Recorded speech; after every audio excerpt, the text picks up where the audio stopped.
Hello my dear ones, welcome to my छोटू सा channel. आज का हमारा टॉपिक है सेरिब्रल पाल्सी।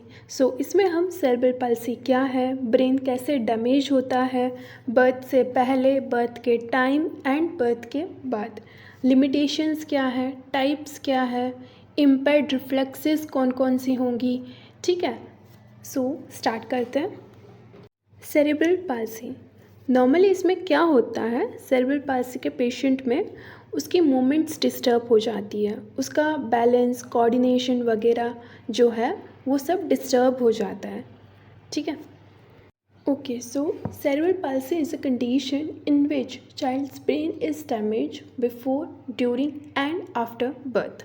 बच्चे का जो दिमाग है वो डैमेज हो सकता है या तो पैदाइशी से पहले, या पैदाइशी के टाइम, या पैदाइशी के बाद। ठीक है, और हमें पता कैसे चलेगा कि बच्चे का ब्रेन डैमेज है? बच्चे की जो मूवमेंट है, डेवलपमेंट और जो बिहेवियर है वो बाकी बच्चों से डिफरेंट होगा, जिससे हम अंदाज़ा लगा सकते हैं कि बच्चे को सेरिब्रल पाल्सी है। How brain is damage before birth. Birth से पहले बच्चे का ब्रेन किस तरह डैमेज हो सकता है, कौन कौन से फैक्टर्स हैं जो इसमें आ रहे होते हैं। ये जेनेटिक या कंजेनाइटल कंडीशन हो सकती है, लाइक कोई भी जेनेटिक या कंजेनाइटल डिसीज़, जैसे कि डाउन सिंड्रोम जिसमें 21 क्रोमोसोम की एक एक्स्ट्रा कॉपी प्रेजेंट होती है। इस तरह और भी बहुत सारी जेनेटिक या कंजेनाइटल डिसीज़ है जिनके अंदर बच्चे का ब्रेन डैमेज हो सकता है।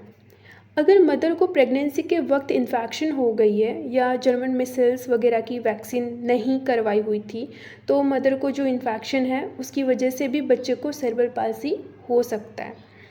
अगर मदर ने प्रेगनेंसी के वक्त कोई पोइजन ले लिया है, लाइक मेडिसिन, अल्कोहल वगैरह, तो वहाँ पे भी एक रीज़न है सेरिब्रल पाल्सी का। अगर माल नरिश्ड मदर है, वो इतना अफोर्ड ना कर पाए कि वो बैलेंस डाइट ले, तो उस वजह से भी बच्चे को सेरिब्रल पाल्सी हो सकता है। How brain is damage during labour. Birth के टाइम बच्चे को किस तरह सेरिब्रल पाल्सी हो सकती है। हमारा जो ब्रेन है ना, उसे कांस्टेंट ऑक्सीजन सप्लाई चाहिए होती है। अगर उसे कांस्टेंट ऑक्सीजन सप्लाई नहीं मिलती किसी भी वजह से, तो वो डैमेज होना स्टार्ट हो जाता है।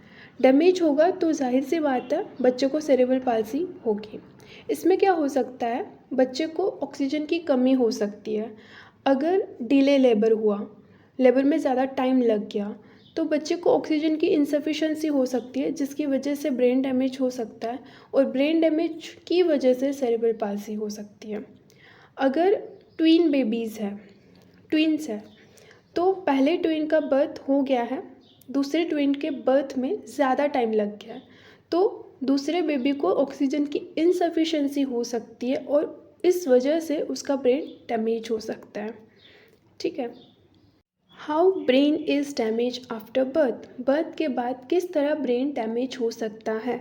इसमें बच्चे को फिट्स आ रहे होते हैं। फॉर एग्ज़ाम्पल, फिट्स किस वजह से आ सकते हैं, बच्चे को फीवर आ रहा है, हाई टेम्परेचर है, और जो हमारा ब्रेन है वो हाई टेम्परेचर के सेंसिटिव होता है। ठीक है, और इस तरह रेगुलर फिट्स आते रहेंगे तो ब्रेन डैमेज होगा। ब्रेन डैमेज होगा तो बच्चों में सेरिब्रल पाल्सी देखा जाएगा।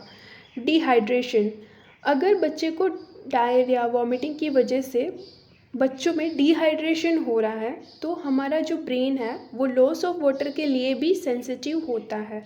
उसकी वजह से बच्चों में फिट्स आएंगे। फिट्स आएंगे तो ब्रेन डैमेज होगा। ब्रेन डैमेज होगा तो बच्चों को सेरिब्रल पाल्सी होगी। या फिर किसी भी तरह की ब्रेन को इंजरी हो गई है गिरने की वजह से, या फिर मोटर क्रश वगैरह हो गया है, इस वजह से भी सेरिब्रल पाल्सी हो सकता है। मेनिंजाइटिस, एन्सेफेलाइटिस की वजह से भी हो सकता है, एंड वही lack of oxygen to brain. ये लेक्चर हम यहीं तक रखते हैं। नेक्स्ट लेक्चर में हम लिमिटेशंस, टाइप्स, इम्पेयर्ड रिफ्लेक्सेस देखेंगे। Thank you so much for watching. Have a happy day. Bye bye.